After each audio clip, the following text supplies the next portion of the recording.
Welcome to Not Milk Never Milk. Subscribe if you're lactose intolerant. You begin by naming the doubt, say it aloud once, then breathe and set intention.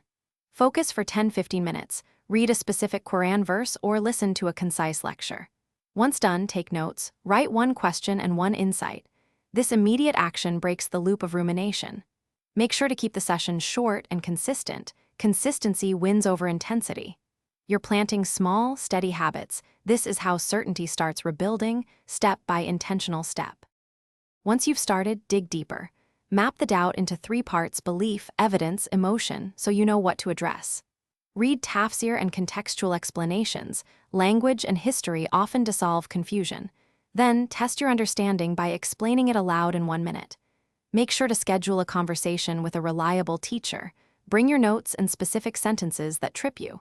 This active learning, reading, summarizing, asking, converts abstract worry into manageable, solvable questions.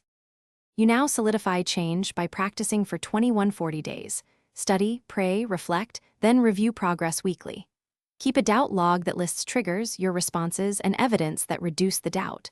This builds a track record of growth. If you hit a stuck point, pause rather than argue, consult a qualified scholar or counselor, and present your logged questions. Avoid echo chambers that amplify worry. By tracking progress and seeking measured guidance, you complete the repair and protect your renewed confidence. Thanks for watching. If this was helpful, leave a like and consider subscribing. See you next time.